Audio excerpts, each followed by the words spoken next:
What's going on, everyone? My name is Sam and welcome back to another episode of Let's Play Dark Souls 2. In this one we are going to be traveling wait a second. Let me double check. That's right. Okay, sorry. We're going to be traveling back to the Hyde's Flaming Tower, Tower of Flame. I think it's Tower of Flame. I get mixed up. Anyways, first, going to level up. That's what, last time we beat the first boss of the area, which, if you have seen that, spoiler, the name of the dude is Dragon Rider. There was no dragons, and he did not ride them, so that is unfortunate. But with the souls we got from him, we are going to upgrade a good deal. Mainly right here, I'm going for endurance and vigor, as well as a bit of strength, so that I can, use a bit bigger weapons and bigger shields, and have higher stamina and a little bit higher health. So I could be a little bit, stronger in that sense. So with that, we are finally ready to head back to the Tower of Flame itself, the bonfire, which is just past that boss. Yep. What was it? What was I gonna say? All right. Unfortunately, this area, while beautiful, we won't be seeing too much of it because there's not too much in here, as far as I could tell. I mean, there might be more. But we're actually heading down into the deep, dark danks. Danks. Welcome to Dank Souls, everybody. We're heading down into the very dark section of the game. At least so far, I think. It gets darker, trust me.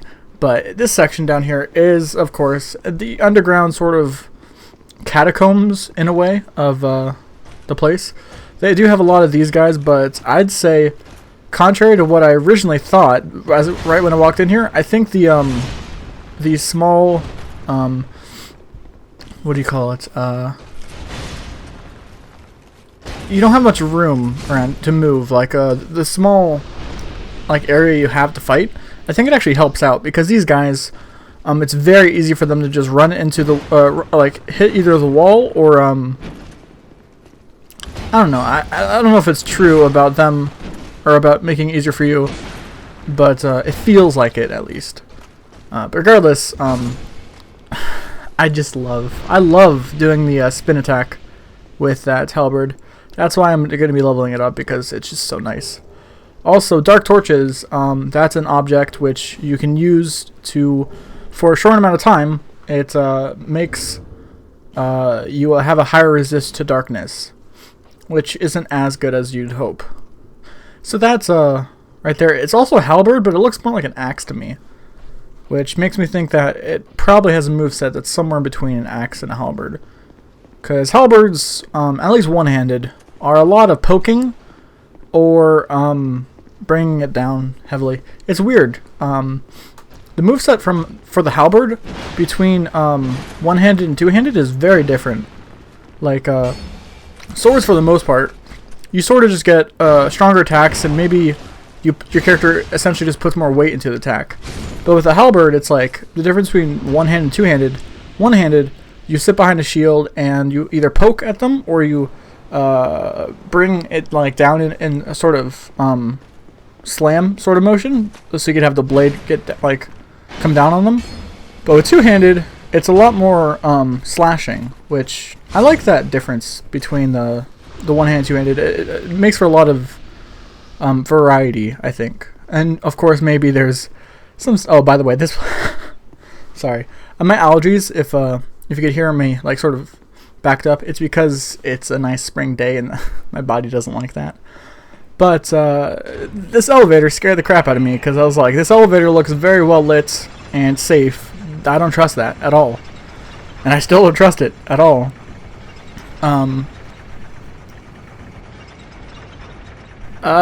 So we're getting farther down, and there's not much you have to worry about here, other than those big guys. They're really the only enemies down here. So if you know their attack patterns and you can just sort of roll with the punches with them, then you should be pretty okay. I'd say, if anything, those who mainly use projectiles, such as I think some miracles or any sorcery or archers, stuff like that, will have a real hard time down here. Maybe not against that guy, but just in general, it's pretty close quarters. So this is definitely an area where it would be better to be melee than ranged. But you don't have to be, because you still have options. Like, you always have options.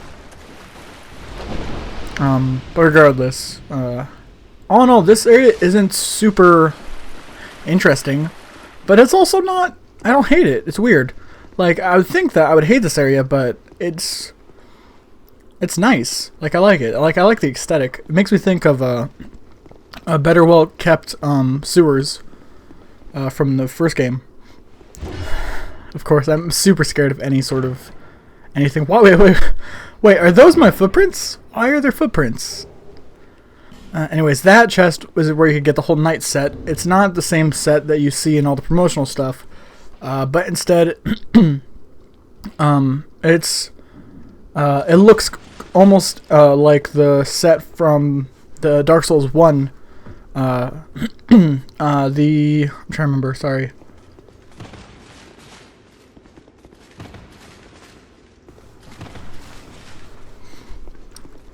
In Dark Souls 1, the whole advertising thing, that sort of character was a knight who looks very similar, if not is the same person as Oscar, I think.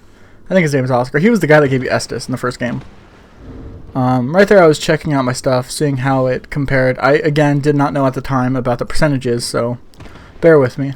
But I thought, hey, I could add some extra stuff. Try it out. I really want to get... Oh yeah, I was trying to see if the door would work at all, but I guess not. The only real reason to come up here is just for that knight set. That's it. That's why I was so confused. I didn't think, oh yeah, I could probably just go back down and go straight. But yeah, no, I mean, like, it is slow when you start, like, banging your sword against the wall and just checking everything. But it's Dark Souls, so you might find plenty of stuff. Like, there are illusionary walls and there are secrets, so it's never a bad idea to explore.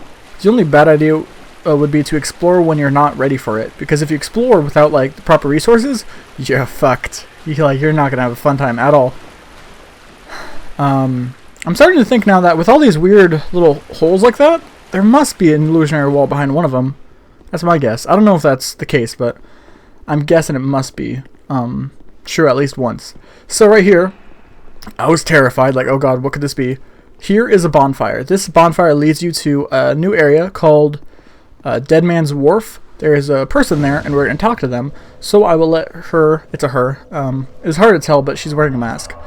I'll let her whole dialogue tree go out, because she's actually a pretty interesting character, I think. What is it? I don't know you, and you don't know me. Things are better that way.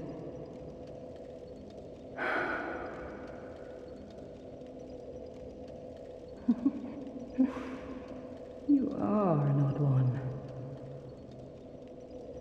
Normally, people keep a safe distance when they see this mask. But you... I'm called Lucatil. From the land of Mira to the far east, across the mountains. They say Drangleic brims with powerful souls.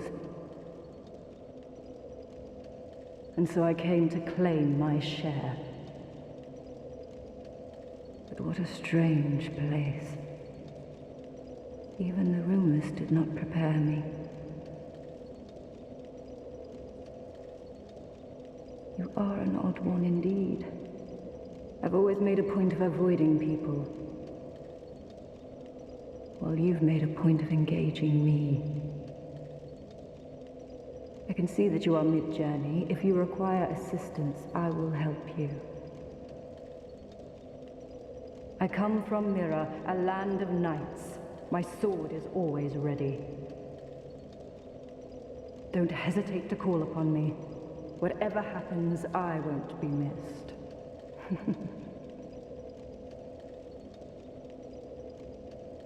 You are an odd. Well, you've made a... I can see that you... Alright, so that's everything she has to say here.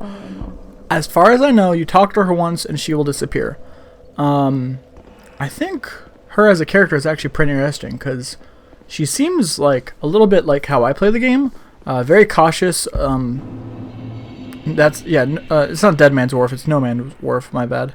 This place is very tough. Very tough. And right now with my gear, I am capable of beating it, but I'm not ready. So instead, I'm gonna backtrack to Majula now that I have this bonfire, and I'm going to do some stuff. But I'll say that chick. I don't know her name, but yeah, she's very interesting. Like, I want to see. Yeah. Oh my God, she's already gone. Wait, what? I guess it was when I sat down the bonfire, she just disappeared. Because I just looked back and she was gone. But we do see her again, and she does give us an item, so that is very nice. And we get to see a little bit more and what she looks like without the mask. That won't be for another episode or few. But, yeah, no, she's pretty interesting. I keep saying that. But it's hard to, like, put into words, because, like, I just want to, like, I don't know. Out of all the characters, like, Andre, he's an... or not Andre, shit. I'm so used to calling the blacksmith Andre. The new blacksmith, don't know what he's about. I mean, I sort of know, because he has, like, a daughter, and she's like, oh, she's reckless, blah, blah, blah. He's sort of, like, stubborn, but he cares about his daughter, stuff like that.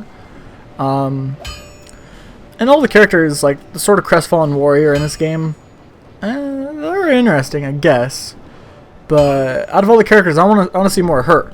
And she said you could call me anytime, so I assume that means you can actually summon her somewhere, somehow, which is very neato. But I don't know where, how, or when. But eventually I'll figure it out. And if not in this gameplay, or not gameplay, but playthrough, I'll find out eventually. I swear, I will. I want to know her lore. But yeah, so right now I'm just upgrading my items, you know, a little bit. Upgrading the halberd mainly, making the thing real strong. But now you can see, large titanite, we don't have that, and we can't buy it. So that's as much as we can upgrade right now. Also, I should mention that when you are using souls, dear God, do not consume the boss souls for souls. It's not worth it. They might give you a bunch, they might give you 10,000, but it is not worth it in the end, trust me. So no matter what, keep hold of them and do not use them for leveling or for getting souls. Just please don't. You'll see more why later, and I'm pretty sure we could get some really cool stuff with that. So anyways, that's about it for this episode. I hope you enjoyed. And in the next one, we are going to be killing another boss, and I think it's one you'll recognize. Alright, I will see you then. Goodbye.